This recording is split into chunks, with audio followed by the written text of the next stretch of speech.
ಇವತ್ತು ಅಂತಾರಾಷ್ಟ್ರೀಯ ಯೋಗ ದಿನಾಚರಣೆ ಎಲ್ಲರಿಗೂ ಶುಭಾಶಯ ಹೇಳ್ತಾ, ಇವತ್ತು ನಮ್ಮ ಭಾರತ ದೇಶ ಅಲ್ಲ ಇಡೀ ಒಂದು ವಿಶ್ವಕ್ಕೆ ಒಂದು ಸಾರಿದಂಥ ನಮ್ಮ ಮಹಾತ್ಮ ನೆಚ್ಚಿನ ಪ್ರಧಾನಮಂತ್ರಿಯವರು ಇವತ್ತು ಇಡೀ ಪ್ರಪಂಚದಲ್ಲೇ ಒಂದು ಯೋಗ ಮಾಡುವಂಥ ಒಂದು ಕಾರ್ಯಾಚರಣೆ ನಡೆದಿದೆ.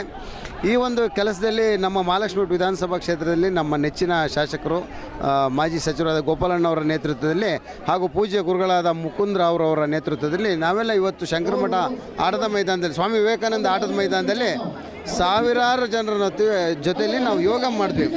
ನಾನು ಹೇಳೋದಿಷ್ಟೇ, ಒಂದು ನ್ಯಾಚುರಲ್ ಅಂತ ಏನು ಕರಿತೀವಿ ಆ ಒಂದು ವಿಶೇಷತೆ ದೇಹದಲ್ಲಿ ಕಾಣಬೇಕಾದ್ರೆ ಮಾನಸಿಕವಾಗಿ ಮತ್ತು ದೈಹಿಕವಾಗಿ ನಾವು ಭಾಳ ಸಂತೋಷದಿಂದ ಜೀವನ ಮಾಡಬೇಕು ಅಂತ ಹೇಳಿದ್ರೆ ಈ ಯೋಗ ಅವಶ್ಯಕತೆ ಇದೆ ಅಂತ.